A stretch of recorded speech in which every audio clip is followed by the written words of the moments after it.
here and now separate him from the precious body and blood of Christ and from the society of all Christians. We exclude him from our Holy Mother Church and all her sacraments in heaven or on earth. We declare him excommunicate and anathema. We cast him into the outer darkness. We judge him damned with the devil and his fallen angels and all the reprobate to eternal fire and everlasting pain.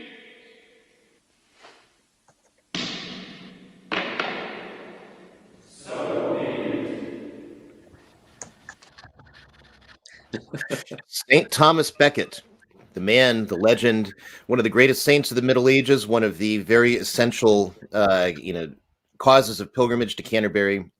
Yeah, his martyrdom, brought a lot of strength to the church in England, but also that legend is more or less miscast today and misunderstood. Church and state relations mixed up in the whole business, and a lot of people really don't understand that. So today we're going to be talking about the great saint, and with us is Philip Campbell, historian, author, and researcher. Thank you for joining us. Very glad to be here. So first off, we're going to talk about Becket, and you've written a book, or not written a book, you've republished a book with new material, which I'll put The Murder of Becket, which we'll talk about more as we get toward that end of the broadcast. Sure. And so that, covers all of the essential things leading up to his murder. But first, before we even get there, let's talk about how do we get there? What is England like in Becket's time? You have King Henry II. You have he's not just the King of England. He's actually the King of most of France, probably more of France than even the King of France is. And the English aristocracy speaks French, not English, and so many things. Explain a little bit. How did this empire of Henry II's come about? Yeah, so Henry II and Becket lived in a very England was coming out of a very tumultuous time. Of course, England, the Anglo Saxon kingdom had been conquered by the Normans in the year 1066. And then there was a period of consolidation that lasted into the early 1100s. But then from the early 1100s up until around 1150s, you had a period that's just known in English history as the Anarchy, which was a power struggle between King Henry's mother, Matilda, and then another relative, Stephen of Blois, for control of the throne. So it was a period of dynastic struggle. Henry himself was an Angevin from the Duchy of Anjou in France. And as you mentioned, he wasn't just King of England. He owned, and you were right, he owned more than half of France, more France than the French king controlled. And he had a very impressive family tree. I mentioned his mother had been a claimant to the throne of England. She was also the widow of the Holy Roman Emperor. On his father's side, he was the grandson of the King of Jerusalem. And then his great-grandfather was William the Conqueror, and his grandfather, Henry I, King of England. So he had about every bit of noble blood that you could want. And then through a series of wars, dynastic alliances, marriage, all these different means of building his power base, he wound up in control of England, of parts of Ireland, Normandy, Brittany, Maine, Anjou in France, and then through marriage to Eleanor of Aquitaine, to the vast Duchy of Aquitaine in southern France. This territory is often called the Angevin Empire. So he was probably, without exaggeration, the most powerful secular character in Western Europe at the time. So just coming out of this period of chaos in the middle 12th century to consolidate into this empire, it was like a period of rebuilding, a period of the king trying to reassert control over these kingdoms that had been plagued by civil strife in the previous decades.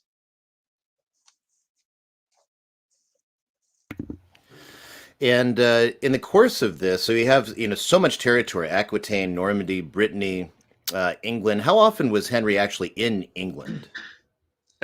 Well, he I don't know exactly how to break it down, but he spent lots of his time in Normandy. He kind of went back and forth between Normandy and England. In fact, the famous event where he's at the castle where the knights come and he says, "Who will rid me of this meddlesome priest?" That was in Bayeux in Normandy. So he kind of divided his time between his French and English possessions. So we have so the movie, which we played that wonderful clip from the beginning with Richard Burton, it depicts Becket as a Saxon, kind of despised. And you see a lot of English films from that time that try to show this great animosity between Saxons and Normans. How much of that is true? Because certainly they're speaking different languages, number one. And so let's go back to 1066. What's the actual plight of Saxons in England at this time? Yeah, I've noticed that too in movies and in literature also. You know, like if you read, Ivanhoe, it makes a big deal about this, even though it's in the reign of King John. So definitely the Saxons were definitely downgraded after the Norman conquest. Probably in the biggest single act of lay investiture ever, William the Conqueror basically dismissed the Saxon clergy and replaced them with Normans. Anglo-Norman became French at first, but then eventually Anglo-Norman became the ruling language.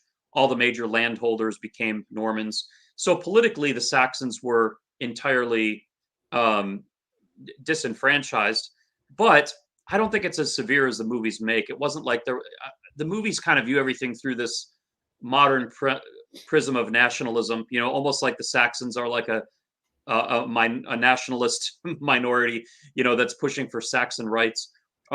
In all my reading of history, I don't see anything like that. I mean, there's some shuffling around in the years after William the Conqueror, but it looks like by 1100 everything is pretty settled in, and you don't see this great animosity anymore. At least that doesn't bubble over into political or social unrest, certainly. But in the church, though, there was a big change, a big shift in how the church related to the crown during this period. And if we can talk, I mean, if you don't mind, if we can go into a little bit of the church state stuff. No, not at all. Let's do it. Yeah. So it's interesting. In the Anglo-Saxon time, on the eve of the Norman conquest, you had the Anglo-Saxons had a symbiotic view of the church and the state. The state took a view of the church of like, if the church is strong, then the state will be strong. So they wanted the church to be strong, and it was kind of a symbiosis. Anglo-Saxon kings would call a council called the Witan. And what's interesting about the Witan is it could be ecclesiastical or it could be secular. If it was ecclesiastical, they called it a synod. If it was secular, they called it an assembly. But the makeup of the council was the same, no matter whether it was called for ecclesiastical reasons or secular reasons. The king was the overseer of both, and the king could dictate ecclesiastical policy. Like, for example, you see at the famous Synod of Whitby in 664, where King Oswu of Northumbria, just by royal prerogative, decides we're going to use the Roman rite and not the Celtic rite. So the kings could appoint bishops with the consent of the cathedral chapters. But there was a tendency towards sacral kingship in the Anglo-Saxon period, that the king, by virtue of his coronation, had a special custodial role over the church that he exercised directly, not through the church's mediation. And the church was, in the Anglo-Saxon era, was content with this arrangement because it also gave the church influence. It gave the church resources. So, like I said, it was a symbiotic relationship. But then when you move into the Norman period, things changed for two reasons. Number one, the Norman lords wanted to absolutely dominate the church. They didn't view it as a symbiotic relationship. They viewed it as one of domination, where the church was a tool in the hands of the Norman aristocracy. So things got more intense from the secular side. But on the clerical side as well, this coincided with the rise of what we call the Gregorian Reform movement, which was a movement asserting the church's independence from temporal interference that we associate with the investiture controversy.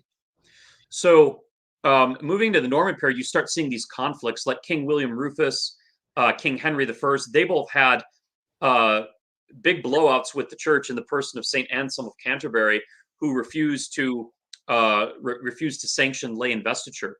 In fact, there's a great story that when William Rufus wanted to appoint Anselm Archbishop of Canterbury, Anselm refused to be given his staff by the king, and so the king had to send his knights to grab Anselm, and he physically dragged him into the king's sick chamber. The king was sick.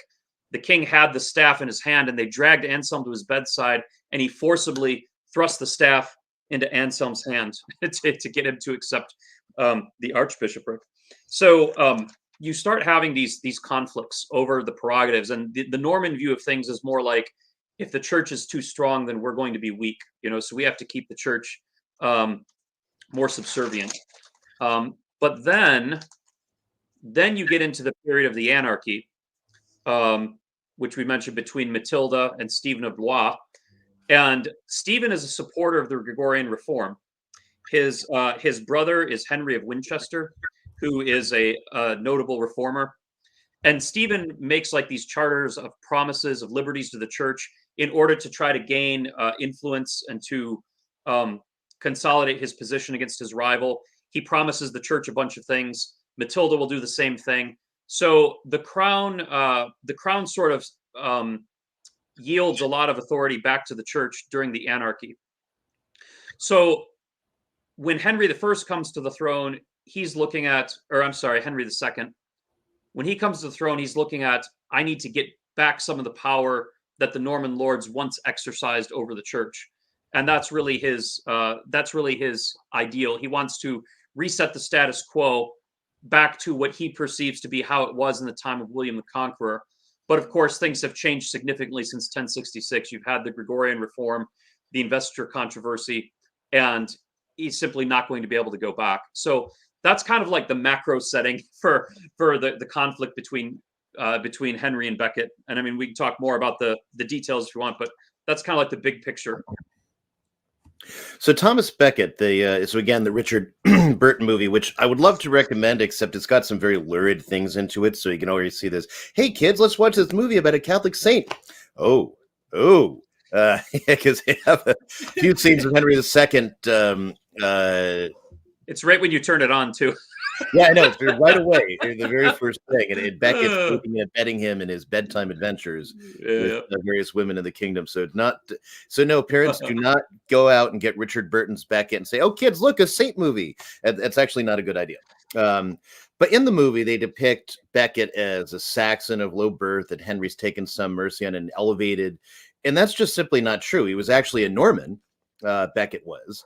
And his parents were at least of some rank of some sort. And then he ends up in the church to paint, a little bit Becket's early life and the circles he would have moved in early on. Yeah, so let's contrast it with the popular image from the movie, which you said portrays him as a Saxon who, really had no business being in the church, was just a low-born person. Becket was from the nobility, albeit the lower nobility. He was a Norman, not a Saxon. Born in Normandy, his father was a poor knight, possibly a relation of the Norman Archbishop of Canterbury, Theobald. Becket became a clerk early on, and he studied at Paris, he studied at Rome, he studied at Bologna. So he traveled all over Europe when he was a young man, studying at the most prestigious institutions in Europe. And like all students, he took minor orders. So he was considered a cleric.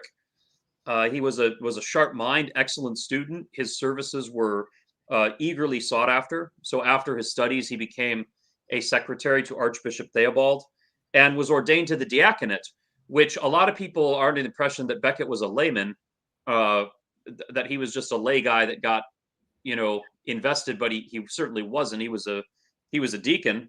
And in fact, he was made the Archdeacon of Canterbury in 1154, which is a very prestigious position. An archdeacon is like the stand-in for the bishop, and like in Rome, it was very common for archdeacons to ascend to the papacy, without becoming a bishop in the intervening time, at least in the older days.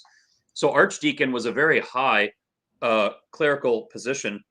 His duties would have included financial administration, disciplining the clergy, examination of candidates for the priesthood, oversight of the church's properties. So it was a very powerful role and gave him a lot of experience in administration and bureaucracy. Now, Becket would serve as archdeacon for 8 years, honing his administrative skill. But in 1155, he got recommended to be Chancellor of England to the king, and he served Henry admirably. It was said that they were of one heart and one mind. He helped Henry in all his in all his policies, even to the prejudice of the church sometimes, like when he got the church to pay the scutage, the shield money tax. Becket even went out to battle with Henry. So he was a skilled chancellor. But also what's interesting, what you mentioned in the movie where it shows Becket helping the king in his nighttime escapades. Becket was always of sound morals, clear principles. Throughout Becket's entire life, even when he had a falling out with the king, nobody ever accused him of any personal vice. He was accused of being obstinate, of being, of being stubborn, things like that. But nobody ever accused him of being immoral, which I think is interesting. So I also want to point out that Becket, it was not so. Okay, let's back up. Becket becomes chancellor, and then eventually he gets put forward. Henry wants to make him Archbishop of Canterbury when Theobald dies. Becket is initially inclined to deny this and refuse because he knows that he will have to advocate the king's policies against that he will have to work against the king as Archbishop of Canterbury. He's going to have to put himself in opposition to the king's policies. But he actually meets the Cardinal of Pisa, and the Cardinal of Pisa tells him to submit to this because it's God's will. And so Becket assents. Now, in the movie, and I think many Catholics have this view of Becket, was that he was just this lay person who had no real background in the church, and Henry appointed him on a whim. That is how it is portrayed in the movie. Peter O'Toole's just like, I have a marvelous idea. I'm going to make you bishop. And Becket's like, oh my gosh, no. But this wasn't really that out of the common. Like if you look back to the reign of Henry I, Henry I had 6 chancellors, and of those 6, 5 of them went on to become bishops after they were chancellor. William Rufus, his Lord Chancellor, William Gifford, he went on to become the Bishop of Winchester. So this was just part of like the cursus honorum in the English, in the Anglo-Norman hierarchy, right? This was just kind of like the path you went through. There was nothing unusual about the chancellor going on to become the Archbishop of Canterbury, and Becket was more than qualified with 8 years as an archdeacon, education from Europe's most prestigious universities and legal institutes, 7 years working for the court, and a reputation that was untarnished. So the idea that this was some kind of crazy whim of King Henry is just something I think people pick up from the movie. Right. And it makes sense because education is something that's intertwined with ecclesiastical government. Because, I mean, the church basically gave education to Western Europe. As loath as people might be to admit that today, you didn't have education without the church. And then you had all the the institutions, conventions of learning, even law itself comes back to canon law. And and Thomas was a noted canonist too.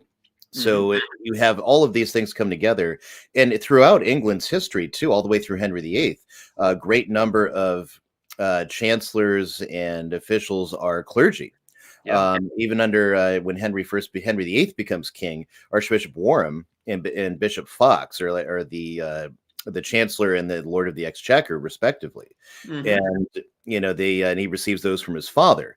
And then he had later you get Cardinal Wolsey. In Henry VII's time, you had Cardinal Morton. In before that, you have so many different churchmen that are always in some kind of prominent role.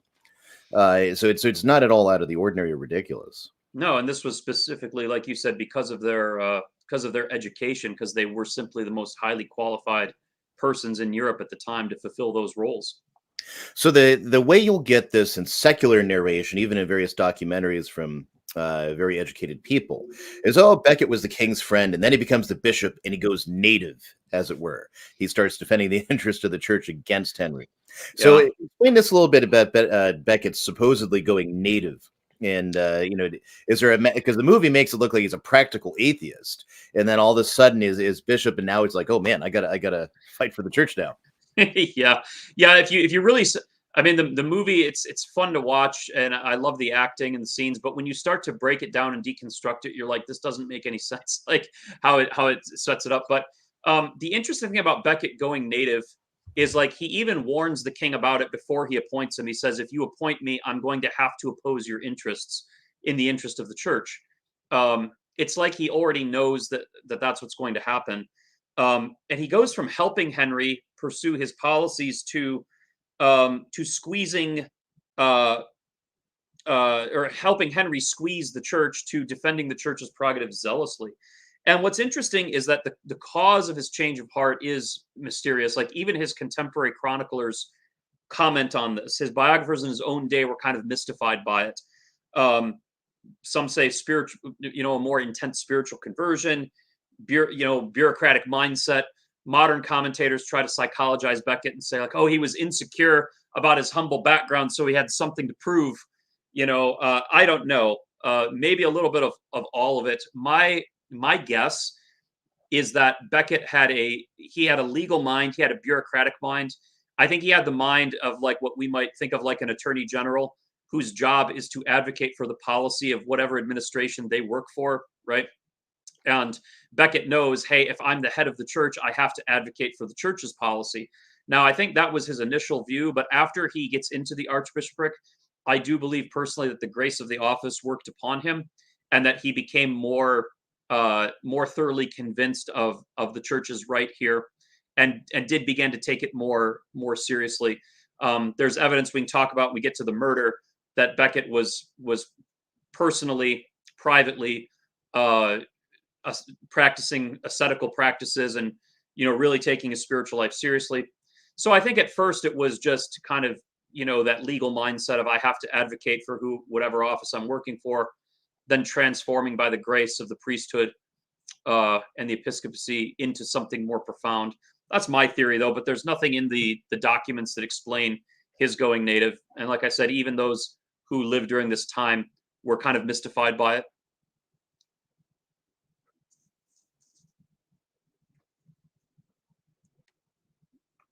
Sorry, Ryan, I can't hear you. Oops, left my mute on. So now he becomes the primate of England, the Archbishop of Canterbury, and then he comes into conflict with the king. So we talked a little bit before. Henry's trying to reform the laws. He's trying to make the church more subservient to the way he thinks it always has been, or at least should be. And he wants to kind of unify the system of law. What are some of the things that Henry does, and how do those cause conflict with Thomas? Yeah, well, I think this is a complicated issue, and I think the best way to break it down is we can talk about what Henry was trying to do, what Thomas responded, and then maybe what the truth of the matter was, or some other observations from history. We mentioned that Henry was trying to reconstitute a sort of royal dominance over the church that he associated with the reign of his Norman ancestors. But in reality, he's actually trying to go further than anything they ever had. So part of Henry's program is to get this royal dominance, right, over the church. And in 1163, this is, I think, the year after Becket becomes primate, he summons all the bishops to a synod at Winchester, and he asked them to approve, to sanction some articles that he didn't tell them what they were yet. He says, I'm going to be coming out with some stuff. He's like, I'm going to drop some sick new articles next year, and I need your support. And he just referred to them as the Avite Constitution, which is the what is that? Like the customs of my customs of the grandfathers. Yeah, the customs of my grandfather. And he says, I want the church's support, but I'm not going to tell you what they are yet. I'm still working on them. So most of the bishops are inclined to go along with it. Becket is a little bit, he sees some red flags. I want you to sign something without knowing what it is. He says, fine, I trust you to see what's in it. Yeah. Yes, you have to pass it to see what's in it. Thank God we're so better off under democracy than we were in these medieval kingdoms. No kidding. We know what they used to say too is that, if you have a king, what happens when you get some senile old man running your kingdom? Yeah, that's right. Oh gosh, that's good. That's rich. So Becket, though, he gets some red flags because he knows the king is cunning, and Becket says, okay, we will provisionally agree to these Avite Constitutions, but we're going to add the clause insofar as they preserve our order. That is, insofar as they preserve the rights of the episcopacy. And this really annoys Henry. By the way, in the intro you wrote for the book that I just did, you made some parallels between Thomas More and Thomas Becket that are very insightful. And we, of course, when Becket wants to insert the clause insofar as they preserve our order, any scholar of the Reformation period of England should be thinking insofar as the law of God allows, right? Same sort of clause, right? So this really annoys Henry, and he institutes a series of petty harassment against Becket, like auditing his finances and all these kind of using the law to annoy Becket to kind of show his displeasure. But the following year, the Avite Constitutions are brought into the public, and this is the so-called Constitutions of Clarendon, which are 16 articles asserting the royal supremacy. Now, we're not going to go through all the articles. I could mention the one that caused the most concern at the time was the one about Creminius clerks, which we'll talk about. But also there was a stipulation that the bishops could not travel out of the country without the king's permission. They could not go to appeal to the Pope without the king's permission. That no person who was a vassal of the king could be excommunicated without the king's permission. So this all amounted to royal control over the church. But the most controversial issue in the Constitution of Clarendon was the statute requiring the clergy accused of crimes to be tried by secular courts. Now, this was the issue of Creminius clerks. Now, why did Henry want this? What was his argument? At the time, clergy, of course, were tried by ecclesiastical courts and laity by civil courts. Now, because the clergy included all minor orders as well, there was a considerable amount of the population. Sometimes they say, oh, one-fourth, one-third of the population was clergy. I don't know if that's accurate or not. It sounds inflated to me, but there was a lot of people that were clergy. Now, Henry asserted that this was necessary to maintain order. He claimed that in 10 years of his reign, there'd been 100 clerical murders, that priests and clerics had murdered 100 people. I'm sure there was probably some clerical crimes or maybe even murders because this is the Middle Ages. But I don't know. That sounds exaggerated to me. Henry also asserted that the burden of innocence in a clerical court was too light because you could get off by compurgation, which is where you just get 12 witnesses to come forward and swear to your innocence, right? So you just need to get 12 of your friends. And of course, if you're a bishop, you've got lots of people that could come swear to your innocence. He also said the punishments were not severe enough. Basically, all they could do was degradation from the clerical state, what we call defrocking.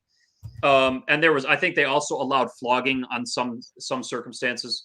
But in the secular court, you could confiscate land, mutilation, death, all the good stuff, So the king argued that this was essential to maintain order in the kingdom, that he couldn't have, 25% of his subjects that were not subject to secular law. So that was his argument. Now, Becket had uncompromising resistance to this provision. And even the English bishops were urging Becket to yield, but Becket would not. He even threatened them for going along with Henry. And this was the issue that sent Becket into exile. Henry was pushing the levers of the state to try to harass Becket, pressure him. And when Becket got word that the king was about to condemn him, he fled to Louis VII of France and stayed in exile there for 6 years. So now Becket's objection to this was actually an ethical one. He said that it was unjust punishment, that constituted double punishment. Because let's say you have a cleric who commits a crime, right? For that cleric to be punished with death or any other civil penalty, he first had to be degraded from the priesthood, and then he had to be handed over to the secular arm. But if he was degraded, if he was defrocked, then that was already his punishment. And then if you hand him over to the secular court, he's being punished a second time. So I think this is a real interesting argument, because for Becket's thinking, the locus of the punishment is on the condemned person. Like that's where the locus of the punishment is, on the condemned person, who can only be punished for a crime one time. Now you contrast this with modern thinking, where the locus of punishment is like it resides with the punishers, right? Who all get to line up to take their pound of flesh. So you can have a single crime. You know, you can go in and rob a store, and somehow you're getting charged 10 times with 10 different charges, right? And then you can have consecutive sentences pile up. And then even if you're found innocent in a civil criminal court, you can be charged in a civil court. So a person today can be punished 20 times for a single crime. So like today, the locus of punishment is on the punishers to all take their piece out of the person. Whereas for Becket, he's looking at it like the accused can only be punished once. Either they're degraded or they're punished in the civil court. But once we degrade them, that's their punishment. You know, so you can't degrade them and then hand them over. So he made a strong ethical argument against this, and this was his major objection to it. Obviously, you know, the church's prerogatives were at stake too, but just for Becket, this struck him as profoundly unjust. So that was the king's rationale and Becket's rationale. And if I can, I want to speak to the history of it, to the king's actual, like if the king, he calls this the customs of his grandfather. Was this the customs of his grandfather is what I want to address. Now, what's interesting is that if you go back to the Anglo Saxon era, it is true that clerics came before secular courts, but, and this is a huge but. This is such a big but, I cannot lie. Sorry. Oh boy. Well played. So in the Anglo-Saxon, so Henry's looking back, he's saying in the Anglo-Saxon era and before, like you had courts where clerics were coming before secular courts. Yes, but that's only because there was one court. There was something called the Shire Court, or sometimes called the Hundreds Court. And if you went to the Hundred Court, if you were going to the Hundred Court, you would see the bishop and the alderman sitting side by side, right? The clerical power and the secular power, both sitting at the court. And then you would get all the cases were tried there, but you would get a different judge depending on your state. So if you come into the Hundreds Court and you're like, I'm a cleric, then the bishop judges it, right? Under ecclesiastical law. If you're a layman, then the alderman or the sheriff judges it. So even though clergy were coming to a court that was secular, insofar as the king's representative was there, they were not being tried by laymen. Clerics were still being tried by bishops, right? Now, after the Norman conquest, William the Conqueror is the one that splits this up. William says, henceforth, no lord is to meddle in any case where clerical privilege is concerned. And William the Conqueror splits them up and says, we want separate clerical courts, separate, lay courts. Now, Henry I was Henry II's grandfather.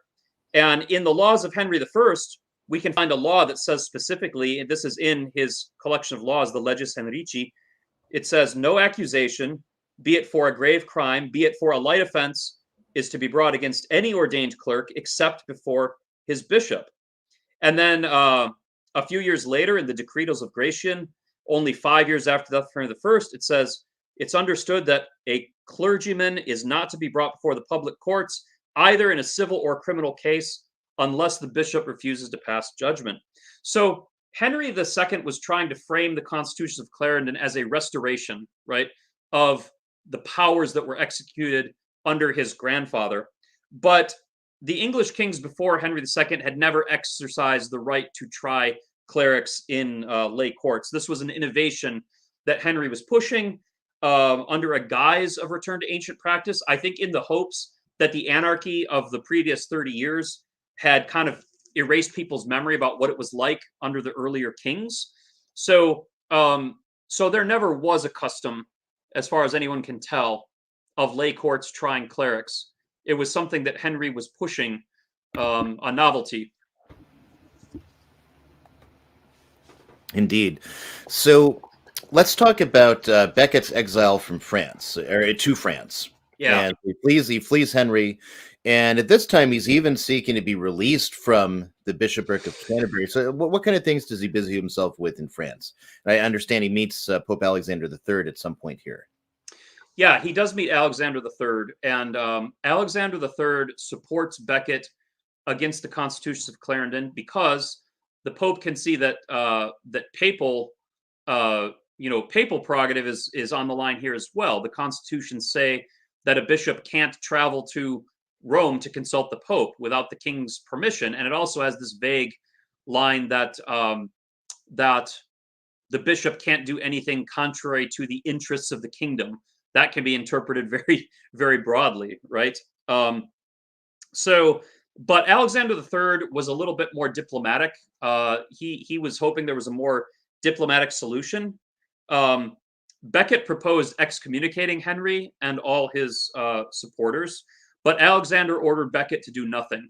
He said, "I just want to work, the diplomatic back channels." He tells Becket, "Stop provoking the king. Just let this simmer, and I will try to use my influence to settle this." But so Becket waits a few months, and then something sets him off. I'm not sure what, but he delays, and then he excommunicates some of Henry's advisors for infringing on the church's rights. And at this point, Alexander intervenes, and he scrambles to try to put out the fire, because Becket, from Alexander's point of view, Becket is like throwing wood on the fire, making it worse. So Alexander writes letters to both sides saying, like, calm down, calm down. And he sends papal legates to England to try to hammer out this matter. So the Pope is anxiously trying to fix this. And what Alexander III is doing is he's trying to avoid the kind of blowout that you had with Emperor Henry IV and Pope Gregory the Great. He does not want that. He wants like a diplomatic solution. So Becket is passing his time, writing letters, working on this case, fraternizing with the clergy of France. Now, remember, this wasn't a foreign land to Becket. I mean, Becket was a French Norman, but he was staying in French lands outside of the Norman Reach because those lands belonged to Henry. So he's kind of biding his time, staying in the monastery. And I think this is a time in his life when he's really deepening his spiritual life. There's not much written about how he passed his day-to-day life there, but we can only imagine that, freed from the burdens of all the political stuff, that he probably was getting enmeshed in the monastic life, and deepening his spirituality, I would assume. But what's interesting about and this is a real interesting what if, around this time while he's in exile, this Bishop of Oxford, Bishop of Norwich, who is confusingly named John of Oxford, Bishop of Norwich, he went to consult with the Pope, and he came back to England, and he started spreading the rumor that Alexander III was about to depose Becket. And this is interesting. We have a lot of news right now in the church about, can the Pope just depose a bishop, right? Unilaterally. So he starts spreading this rumor that the Pope is going to depose Becket, and Alexander III is forced to fire up all these letters throughout Europe denying, I shouldn't say denying, I should say telling John of Oxford to shut up. He says, you're making things worse. You are damaging the reputation of the impartiality of the papacy. But he doesn't outright deny that he wants to depose Becket, which I think is interesting. So what we get behind the scenes is the sense that Alexander supports Becket on principle, but is profoundly annoyed with Becket's behavior, profoundly annoyed with how Becket is handling the situation. Alexander was already dealing with a huge crisis with Frederick Barbarossa.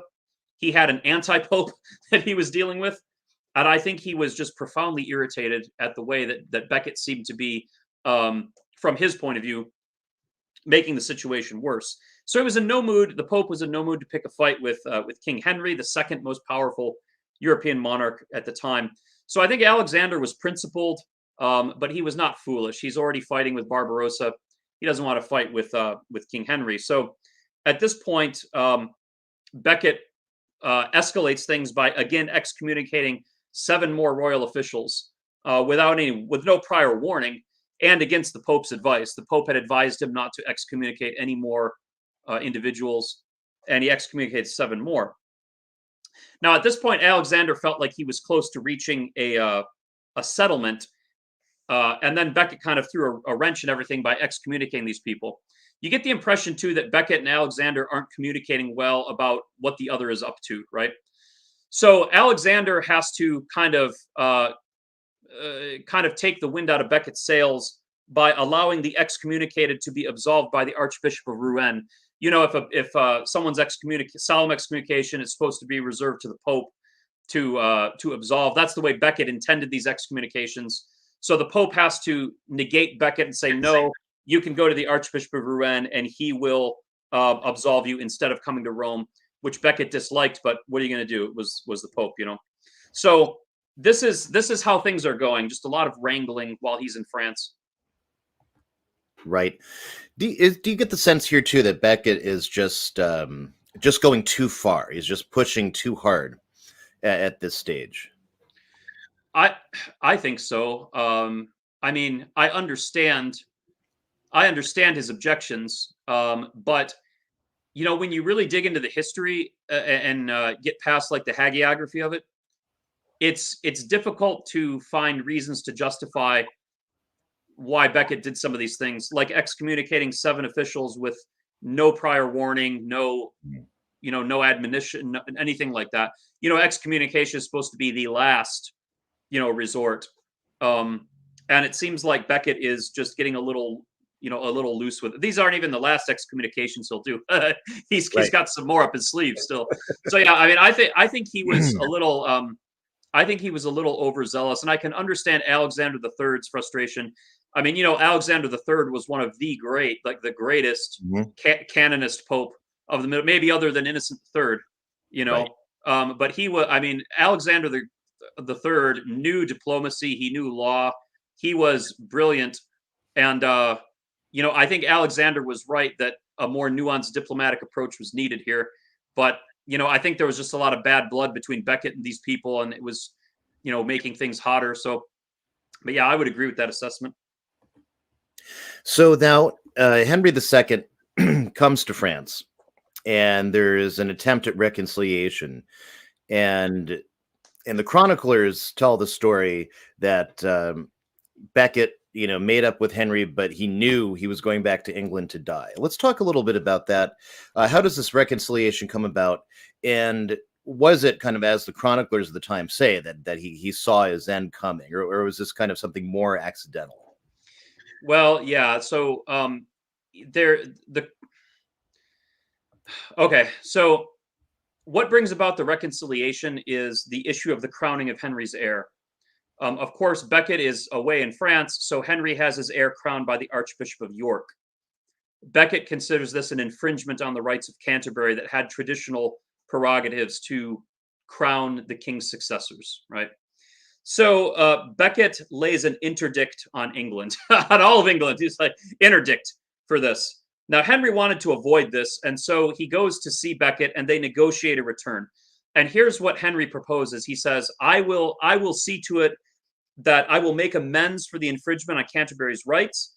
And as for the constitutions of Clarendon, he just doesn't bring them up. He's like, we don't need to talk about that. I'm just not going to push it right now.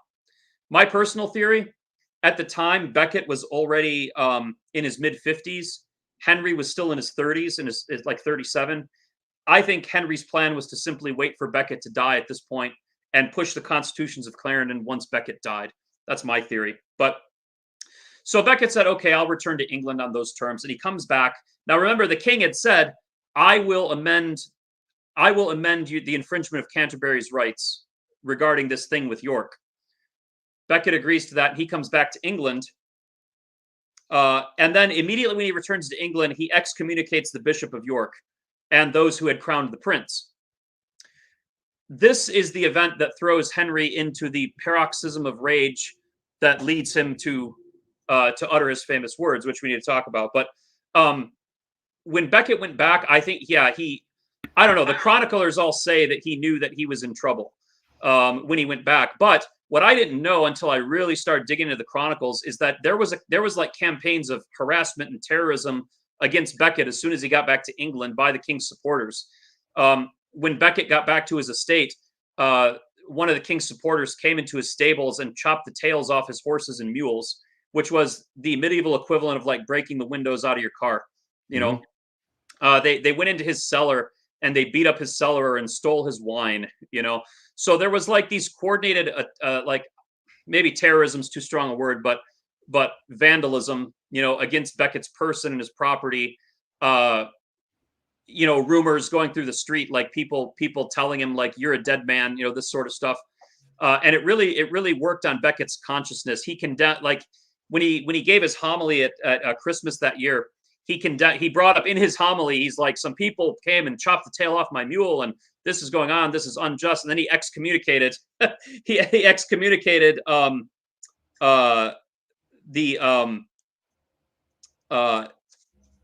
he knew who was doing these things. He excommunicated them at his homily on Christmas Eve. Imagine you go to Christmas homily and you hear an excommunication. Like so this? I think Exclude him from our Holy Mother Church and all her sacraments in heaven or on earth. yes. Gotta Now play that again. let's talk about how we get to the actual killing. So Henry is in France or in Normandy at his castle. And when he hears about these excommunications, he takes counsel with his bishops. And everybody knows that Henry blurted out something to the effect of, won't anyone rid me of this troublesome priest? We all know that Henry said something to that effect. But what most people don't know is that it was a bishop that provoked him to say that. He was in the company of the excommunicated bishops, the Bishop of York, London, and Salisbury. And as they were talking, one of the bishops, and the chroniclers don't say who, I think to protect his identity, one of the bishops says to the king, ask counsel from your barons and knights. It's not for us to say what must be done, but know this, as long as Thomas lives, you will have neither good days, nor a peaceful kingdom, nor a quiet life. Henry's comment was made in response to that comment. Once a bishop said that, then Henry said, he was thrown to a rage and uttered his famous words, won't anyone rid me of this meddlesome priest? So it was a bishop who put the idea into Henry's head by saying, as long as Thomas lives, you're not going to have peace. It's not for me to say what you should do about that. Talk to your knights. So, you know, so that's how that went down. Right. Not, yeah, that's actually, I didn't know that there was a bishop that actually provoked the statement. Do you think that Henry actually meant to have Thomas killed? No, I do not. And there's 4 reasons for this.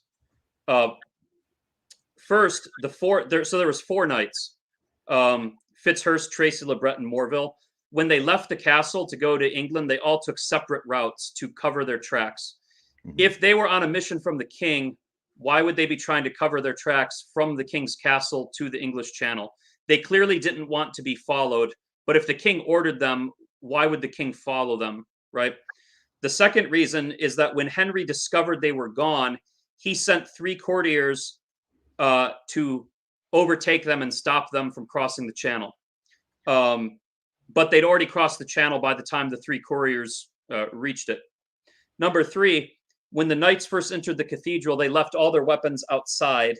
Their intention seemed to have been to talk to Thomas and get him to come to a conference with the king. And this is borne out by the first-hand witnesses who said when the knights first came in, they didn't attack Thomas. They tried to say, come with us. You're coming to a council with the king. Number 4, even after the scene turned hostile, even after the knights went and got their weapons, they did not attack Thomas. They tried to kidnap him first. They tried to heave him up on Tracy's back and carry him fireman style outside of the cathedral to take him away. And only when a scuffle broke out, when Becket resisted and started fighting back, did they attack him physically. So I think just looking at the actual facts of how it went down, it's hard to justify those facts with that this was a premeditated murder. But, you know, I don't know. Especially the fact that the king sent couriers to stop the knights, you know, when they went to the channel. But that's my opinion. Right. Here's another more humorous take on the whole thing. I understand it.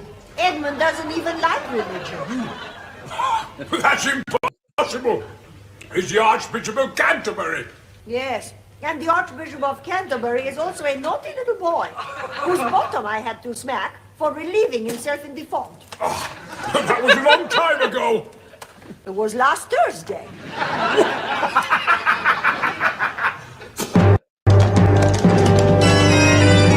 Hell, the boys turned out well. A long and healthy life to him.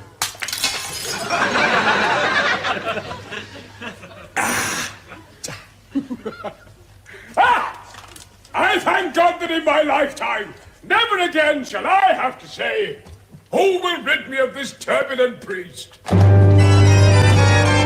And what is that? It's something that my ancestor, Henry II, once said when he was having trouble with Thomas of Becket. He was sitting at a table like this with two drunken knights, and he yelled out, "Who will rid me of this turbulent priest?" What? Oh, God save us.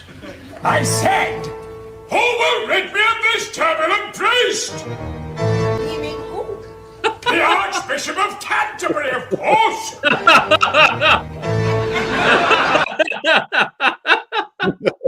That's from Blackadder.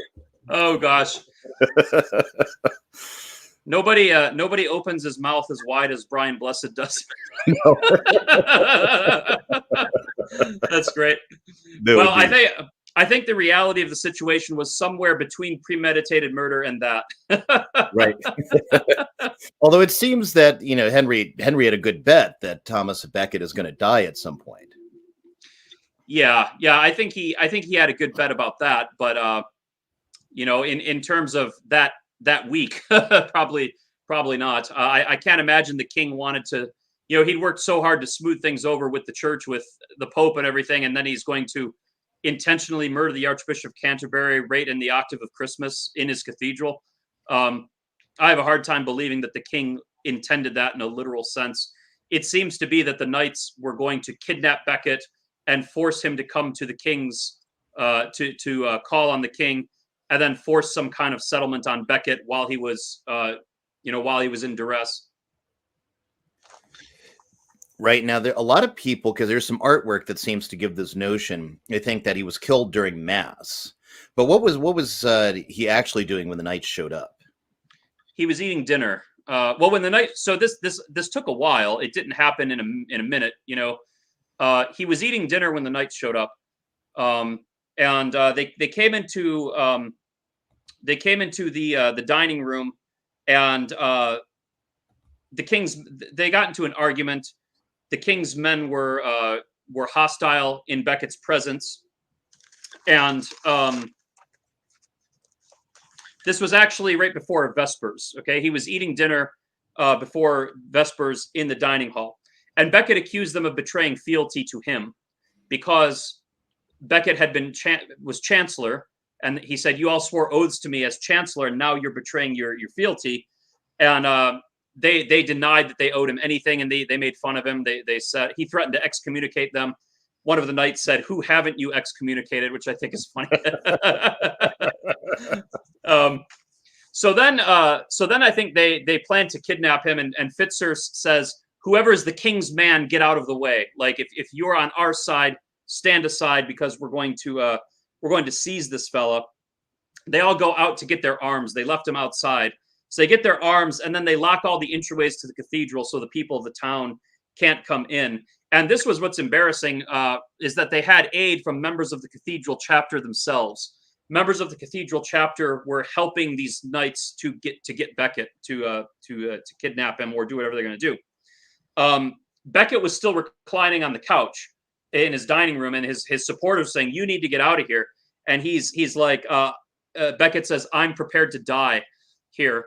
And the Chronicles report that one of his monks said, "Well, you're prepared to die, but we're all sinners. We're not ready to die." So we're not prepared. No one here wants to die except for you. So the monks come in. They tell Becket the knights are coming back with their weapons, and they want to lock him. They want to lock him out. They want to lock the knights out. So they're trying to lock the doors. And Becket is yelling he's kind of like challenging them, like, "I'm not afraid," and he utters his famous line, the church should not be turned into a castle, you know?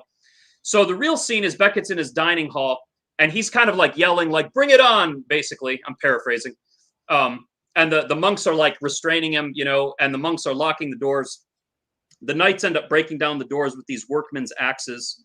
And so the monks basically lift Becket forcibly and drag him out of the dining hall. They drag him up the stairs, and Becket is yelling, let them come, let them come. I will go out to them. And away, cowards, he's yelling, away, cowards, to the monks who are trying to prevent him from engaging with the knights. I forbid you to shut the door. The church must not be turned into a castle. Then Becket himself broke away and flung the doors open. And at this point, most of his followers fled. They're like, all right, this guy, Becket, you know, whatever, we tried. And most of them flee, except for just a couple of his most loyal followers.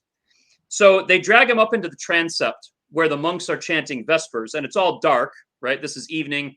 It's Christmas, so it's very dark, candlelit, easy to hide in there. And they convince him to mount the stairs and go up to the choir. While he's on the stairs, the knights break in, and they yell, stay, where is the traitor Becket? Becket identifies himself and comes down from the steps, and he stands in front of a large column at the bottom of the steps. This is where the murder will happen, at the column. So they trade insults, and then they tell Becket he has to come with them. Becket says, I'm not going anywhere. And they try to forcibly lift him up and put him on the back of William de Tracy. Becket is like fighting back, like pounding with his fists, and he grabs Tracy's chainmail and throws him to the ground. And then the whole group of them kind of fall down in a pile on the floor. And then one of the knights gets angry, and he takes his sword and he whacks Becket upside the head with the broadside of the sword, you know, not to kill him, just to injure him, right? But Tracy, who is the one that was knocked down, he gets up and he's furious, and he loses temper, and he raises his sword and he swings it at Becket. And Becket's monk tries to protect him, Edward Grimm, the Saxon monk. The blow is deflected off of Grimm's arm and slices Becket through the shoulder. And then Becket starts saying, like, I'm resolved to die for the faith of the church, and etc. Into your hands I commend my spirit. You know, all the words that the chroniclers say that he said while he was dying. And then they hit him a few more times, but then another knight comes up and delivers him just a crushing blow. He hits him in the head with his sword so hard that the top of Becket's skull comes off, and the sword shatters on the pavement, breaks into pieces, and his head is just open. And at that point, he's dead. You know, once your head comes open. But the worst part of this is a subdeacon, a ordained person, comes up, who was a supporter of the knights. A subdeacon comes up and he takes a sword and he shoves it in the wound, and then he scatters Becket's brains all over the floor. And then he says, now the traitor is dead, let's go. And then they leave. And so Becket was killed at the pillar, not in a posture of prayer, but in a scuffle, kind of in a scuffle. So somewhere a little more like this. What? Are you able to see the screen I've got shared here? No, I don't see anything. Okay. That's all right. Looks like it went in over here. So anyway, I had a picture of the shrine up. Okay, well, you'll see in pictures, it'll often show Becket like praying at the altar, being murdered from behind. Now, the reason that this is believed is because after Becket was killed, of course, the church put an altar at the pillar, right, at the spot where he was murdered. They constructed an altar, and then there was like a little stone marking the spot where Becket fell. So future generations of pilgrims naturally assumed that Becket died at the altar because the stone where he was killed was in front of the altar. And that led to this idea that he was killed at the altar, which led to the idea that he was killed during Mass. He was killed during Vespers, but he wasn't saying Vespers. He was, you know, like I said, he was standing at the pillar arguing with the knights. So that's how it went down, and that's how I think we get the hagiography of him kneeling at the pillar. Now, even though he wasn't killed during Mass kneeling, you know, the fact that he was killed how he was, I don't think that detracts from the fact that you know, ultimately this whole thing was about the rights of the church. You know, the immediate. Oh gosh, yeah. What is that sculpture above it? Is that looks modern? It's definitely modern.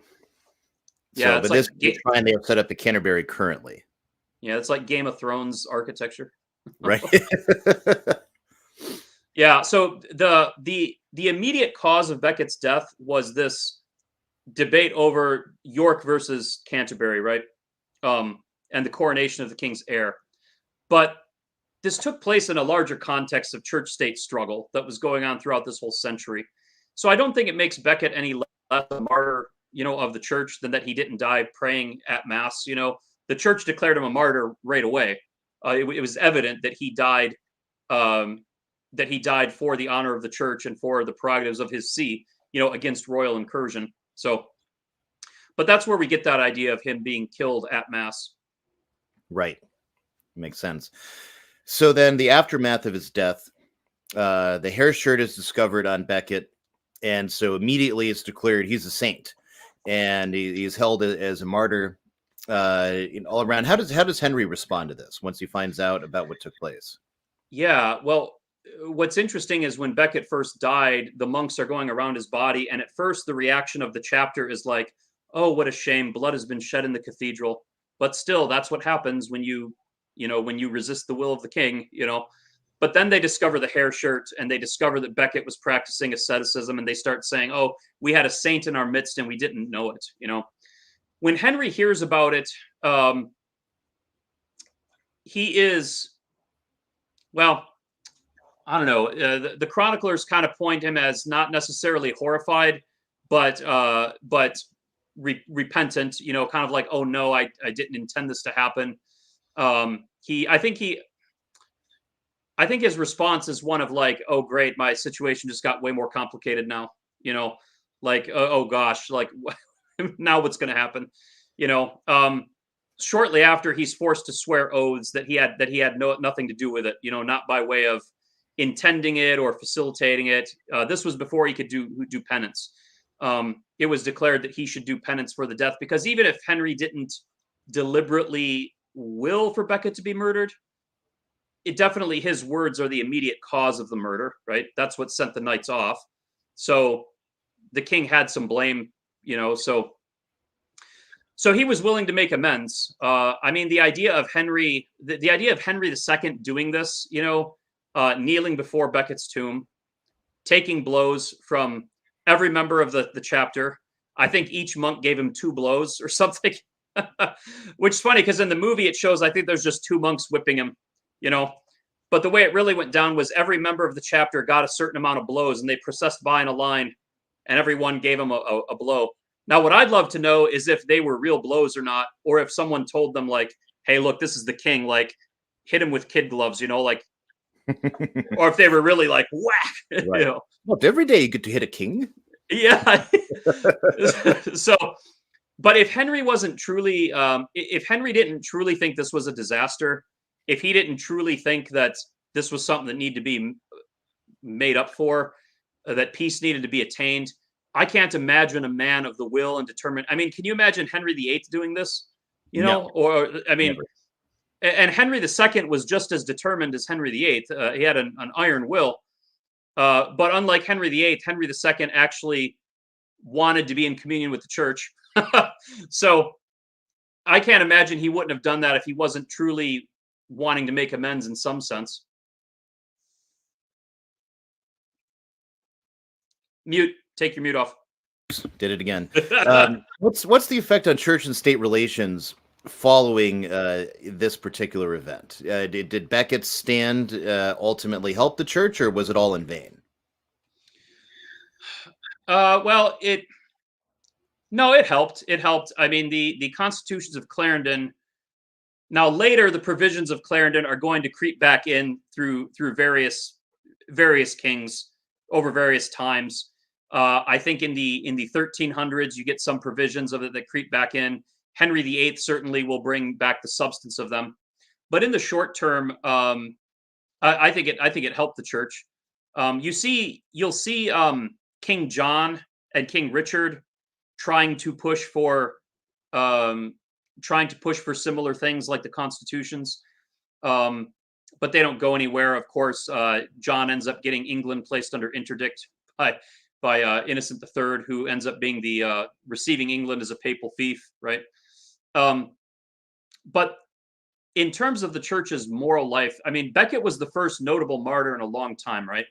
You hadn't really had any martyrs since the time of like the conversion of Germany in the Carolingian times. So it gave the church a real notable martyr, kind of like crowned the whole investiture struggle with this martyr in the cause of the church's independence. It created Canterbury as a pilgrim shrine on par with Rome or Compostela or any of these other places. Probably, I mean, in Western Europe, the most renowned pilgrim shrine for centuries, a place of piety and a pilgrimage until I think the last recorded pilgrimage there was in 1538. So, I mean, I think it was good for the church. Now, the idea of, I think we mentioned it before. We were talking about clerical sex abuse. Right. Yeah. So there's a documentary actually that's out there, which I can't find it right now. A couple years ago, it was a BBC documentary, and the way those work is you get some guy, some prof, some PhDs, whatever, and then he goes to the BBC4 and says, "Hey, I've got this idea," and they look at it, and then somebody approves, and he gets funding, and then they produce it. Yeah. Which actually, I like the fact that they can produce it and narrate it and all these things. But on the other hand, this fellow's doing a history of law, and he gets to this whole question and criminus clerks and the whole business back at Clarendon, and it laments St. Thomas Becket's opposition, and says, and then he adds as he concludes that section, "I lay the entire sex scandal of today at the feet of Thomas Becket."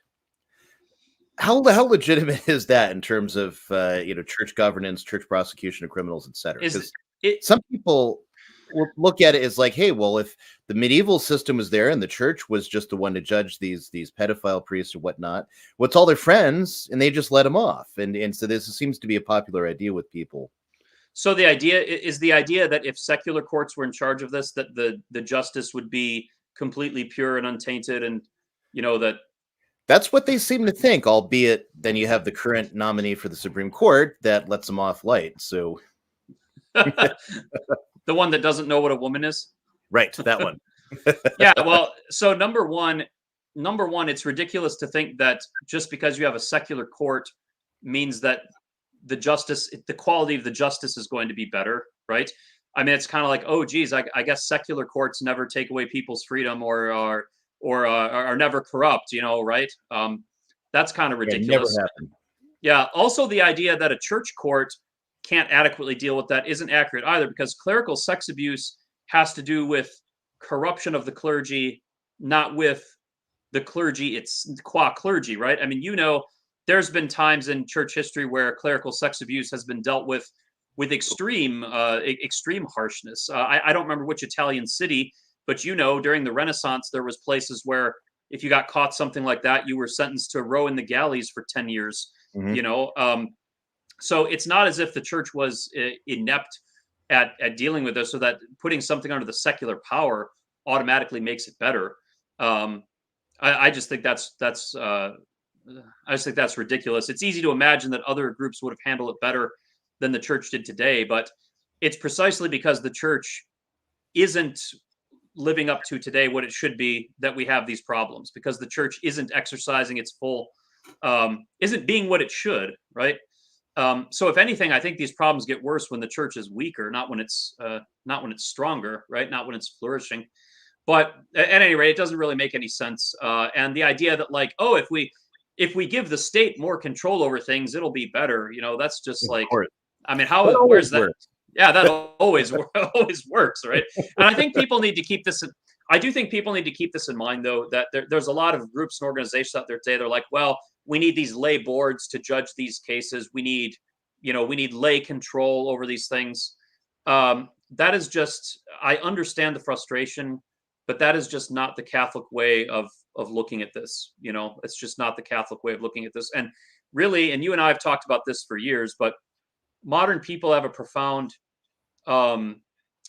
mistrust about the idea of two different law codes existing simultaneously in the same state, like having canon law, then, secular law. It's like they want there to just be one law code. But, in the Middle Ages, people were under different law codes depending on what group they belonged to, right? And that seemed to function okay for them. But so, I don't know. The whole thing seems just not a very Catholic approach to it. Right. So lastly, we have your book. Yes. Again. So let's talk a little bit about the book. So republished from Cruachan Hill. Did I say that right? Cruachan, but whatever. Cruachan. So the link is in the description. Do check it out. So let's talk a little bit about this book. It is drawn from Arthur Pernan Stanley's classic lectures from his Memorials of Canterbury series. So yeah, go ahead. Well, Arthur, I discovered this book 20 years ago. I found a dilapidated copy on a giveaway shelf somewhere at Ave Maria College that had belonged to some priest's library 50 years ago. And Arthur Penrhyn Stanley was an Anglican historian during the time of the Oxford movement, and he was the Dean of Westminster. He was a Canon of Canterbury, and he was a very notable historian. He wrote a very internationally recognized work on the history of Palestine. And at his time at Canterbury, he delivered a series of lectures on the history of Canterbury, the church itself, and the city, and the pilgrimages and everything. And Stanley was a notable historian because at this time, most history was done just by reading documents, right? Just by reading the primary source, which is great. Always read the primary sources. But Stanley was one of the first historians at all to incorporate, like, I guess what we would call like local research or archaeological research, where he didn't just write a history of Palestine from the sources. He actually went to Palestine and did investigations. Similarly with Canterbury, he didn't just read the sources. Because he was a canon of Canterbury, he went around and he did investigation into the architecture of Canterbury, figured out like, oh, okay, here's where the column used to be. Here's where the original scene happened. Here's what it used to look like.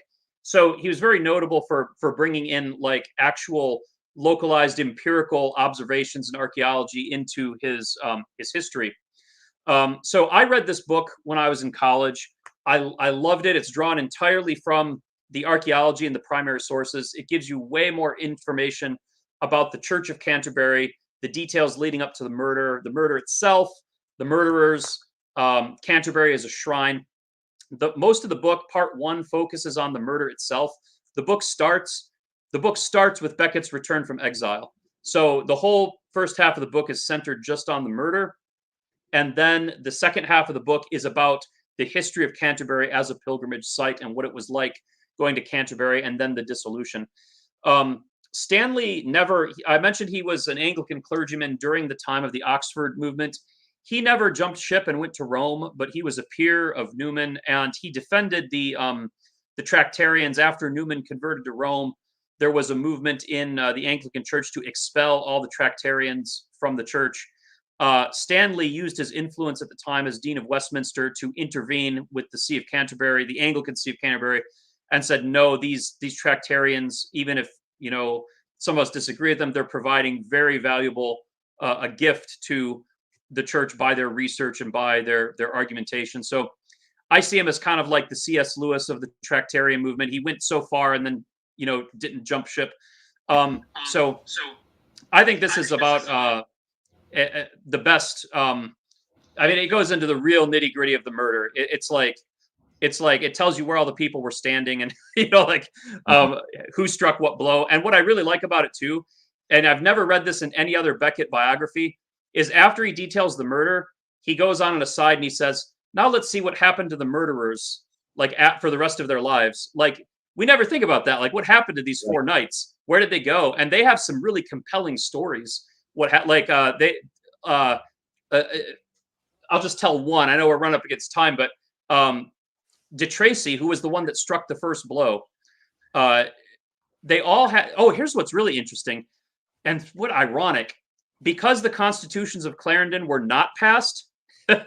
Since killing Becket was an ecclesiastical crime, the most severe sentence any of them could get was excommunication, and that was it. Like, if the constitutions of Clarendon had been passed, they would have been hung, drawn, and quartered or something, Right.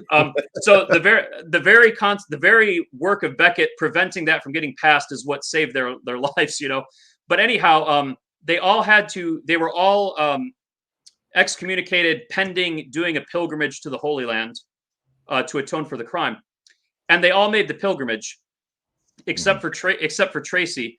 He tried to make the pilgrimage many times. They were all sincerely repentant. It describes how after they left the scene of the crime and they had time to brood on it, the sheer horror of what they had done kind of crept over them.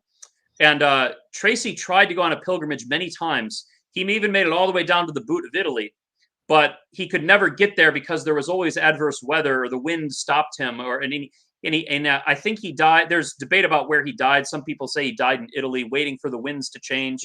Some people say he died in France. But it led to this saying that went into the Tracy family crest that says the wind is always against the Tracys, because he was prevented from carrying out his prevented from carrying out his penance. I pray, since he was truly repentant and he was trying to carry out the penance, that hopefully he made his way to heaven. But it's interesting, and the medieval chroniclers, they had a field day with this idea of like the death of the persecutor. Right. Tracy was the one to strike the first blow, so he was the one that couldn't make his pilgrimage. Right. But I just think it's interesting, and that there's a whole chapter in the book on the fate of the knights, which I think is great reading. So I do have a link. It's going to be I'm shipping them out in like mid-May. If you want to pre-order, there's a little discount. There should be a link somewhere to below to check it out. We do have the link in the description. Let's see. Is this showing up on the screen? I don't know. I'm looking at StreamYard, not at the YouTube link. Okay.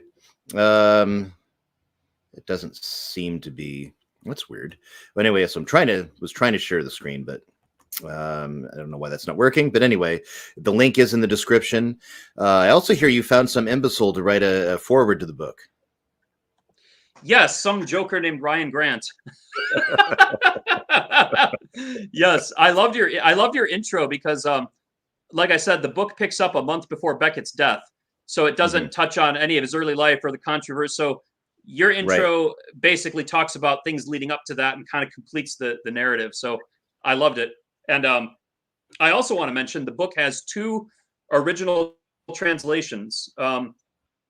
In the appendices for the original text from the 1800s, there was an Anglo-Norman section about the translation of Becket's relics, and then there was some Latin about miracles at the Canterbury Shrine. And we have our mutual friend Jonathan Arrington did the translation of the Latin, and then my dear associate Dr. Olga Izzo, who was a Latin and French scholar. She was at the University of Calgary, Hillsdale, Ave Maria. I think she's pretty much retired now, but she did the translation from the Anglo-Norman, which was not easy. She spent a lot of time on it, but we eventually got a solid translation. And so I hope that this will make a original contribution, no matter how meager, to people's knowledge of Becket and these events. Hopefully it will. So thank you all again for joining us. And please do go to Crook and Hill Press and look for that book. And you can also visit Mediatrix Press as well. If you like what you saw here, subscribe, give us a thumbs up. If you didn't, then send it to someone who will. And thank you very much. Thanks, Ryan.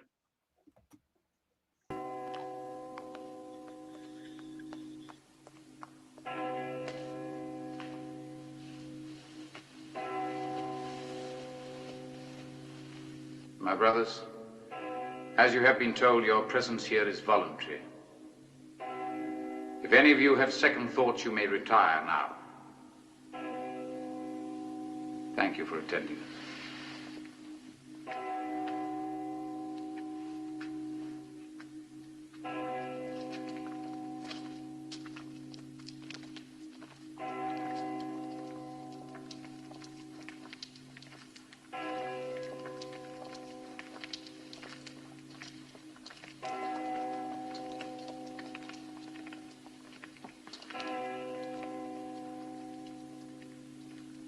Good day, my lords.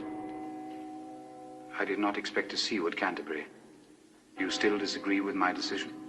Your Grace, Can nothing persuade you to delay? Oh, yes. The King's arrest of Lord Gilbert on the charge of sacrilegious murder. There will be an arrest, but not Lord Gilbert's. The Sheriff of London is waiting in the sacristy. He has orders to summon you before the King's Grand Justicer, the instant you pronounce the excommunication. Curious. On what charge? Embezzlement. The King finds that there are large sums of money missing from the Treasury during your administration as Chancellor. How much? £40,000 in fine gold. There was never that much gold in the whole Treasury. I beg of you, do not do this. You will strike a blow that will split church and state for a generation. If I do not strike it now, the church, as we know it, will not survive a generation. God will see that it survives. No. The kingdom of God must be defended like any other kingdom. Gentlemen, it is a supreme irony that the worldly Becket, the profligate and libertine, should find himself standing here at this moment. But here he is, in spite of himself. But the king, for good or ill, chose to pass the burden of the church on to me, and now I must carry it. I've rolled up my sleeves and taken the church on my back. Nothing will ever make me set it down again. Now, lords, if you will forgive me.